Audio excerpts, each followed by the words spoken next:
So we got the Western Star fired up, heading out on a tow. Finally, this setup's been sitting here for about a week now, waiting for a job. The heavy tow stuff has been dead the last, well, a few weeks, but this truck's been sitting for a week since the last time it did anything. Actually, the last thing it did was tow these two mixers home, and since I know I'm gonna get the question because this truck is the perfect truck for the job we're going to do, why am I not taking this truck to go do this tow? Because it's a small box truck. This thing would be this is the perfect truck for that type of setup. But although the towing has been super dead, I have been super busy and I have not had time to go through this truck like I wanted. I have driven it around, I've driven it to town and back, but as far as going out and doing towing jobs with it, I've not gone through it like I would want to before doing something like that. Plus it still has the old company's name on the side, and what the hell was that? I think the wind just blew something down over there. Either way, it still has the old company's name on the side. I don't go towing stuff with someone else's name on the truck. So I need more time to get that thing all gone through and 100% ready to go. So even though the Zacklift is way overkill for what we're doing, and I have the perfect truck sitting in the yard, we're still gonna take the Zacklift. Come on, old friend. Let's go do some stuff.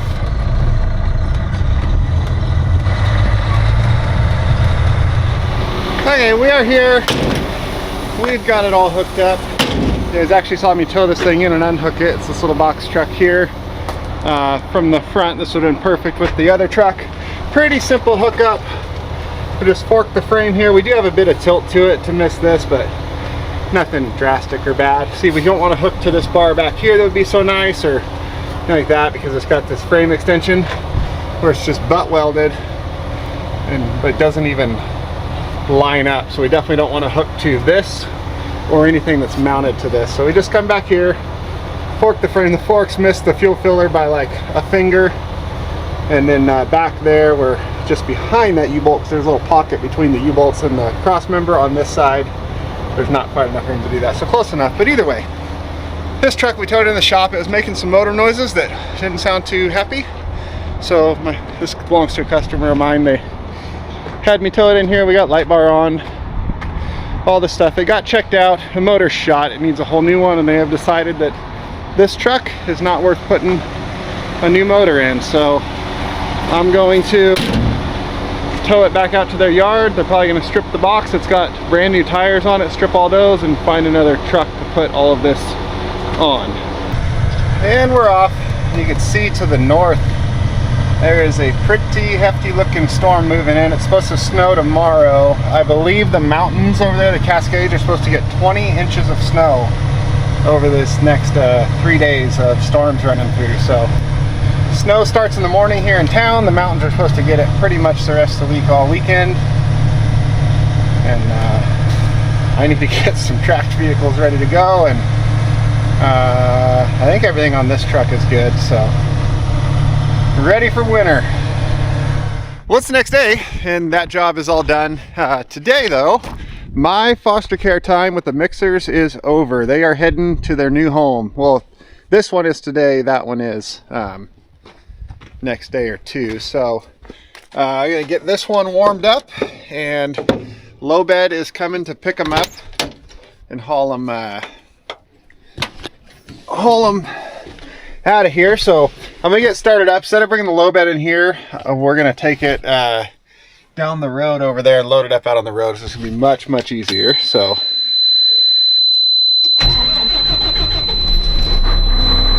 these are really nice trucks. Now, if you're wondering why they're leaving here on a low bed, but when I towed them down from Washington, I didn't use my low bed and I towed them with the Zacklift instead. Well, that's because my low bed is not really like a low bed. It's kind of a medium bed. You see it just barely drops down right here just a little bit. And these mixers are really tall. Now, most like really drop deck low beds, it comes over the axles right here and it drops down pretty significantly down here and brings your height down quite a bit. This one is actually still really tall for a low bed, especially when you consider right now it's sitting on the ground, so all this comes up even more when it's hooked to the truck.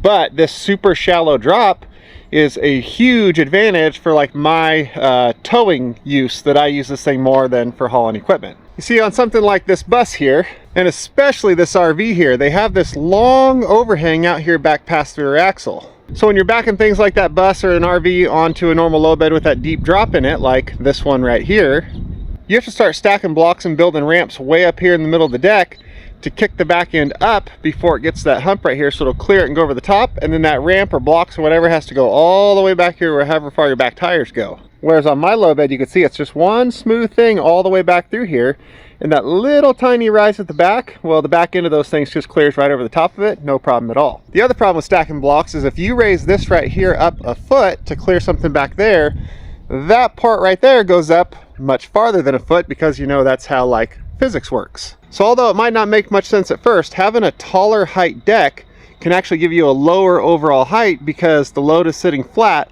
and doesn't have the tail kicked up like that in the back to clear all of this. Now these mixers you can see are kind of shaped like a wedge. So we're actually going to pull this onto the trailer facing backwards going down the road, so that the taller part sits down the belly of the trailer and the front axle sticks up on top of the rear axles. And if you're thinking why I didn't just do that on my trailer, it's because the deck of my trailer is so much taller that it would still put that part right there up over height. Whereas the low bed that's coming to pick this up is so much lower in the belly that the truck will actually be sitting like this. The back end will be dropped down, which will get that height down lower. And this is so much lower to begin with, it won't be over height when it's sitting up over the axles of the trailer. You'll see. Okay. Drive. I love me an Allison automatic transmission. I really wish both of my big trucks had the Allison. I've had a truck with an Allison in it in the past. Blew away absolutely everything else I've owned. I do really like the new Detroit DT12. I tried that out at the Western Star event I went to recently, but I am a fan of the Allison. I wish that thing there had it too. I've been using that some more. I really, really like it. Okay. Let's head down the road a bit.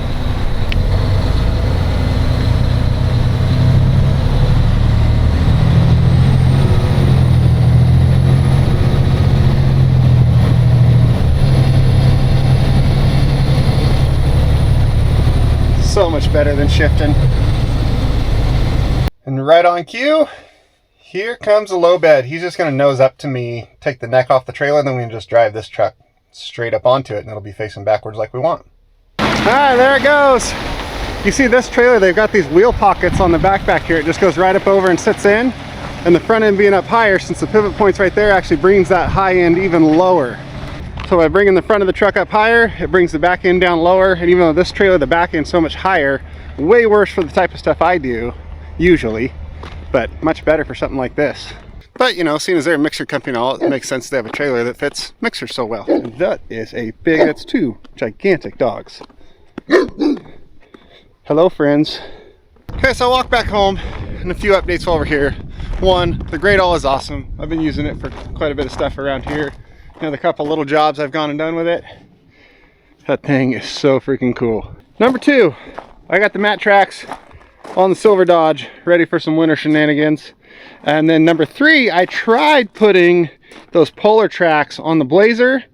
Did not work. You see on the front of the Blazer here, there's this giant locking hub. And one thing you got to make sure, because I ran the mat tracks, not those ones with the identical set that I had last year, on this Blazer last year, and this was no problem at all. So I didn't even think about that. But you do have to make sure that you lock the hubs before you put the tracks on, because as you see, if you forget, you're just stuck in two-wheel drive. So I didn't even think twice about that hub because I had already put tracks on the Blazer, but they were mat tracks. But when I tried to bolt these polar tracks on here, you can see there's this little tiny space that only goes in that far. Those big hubs will not fit. Now, if I'd have just walked up to the Blazer and went, oh, check out them hubs, that ain't gonna fit in the tracks. Oh man, that sucks.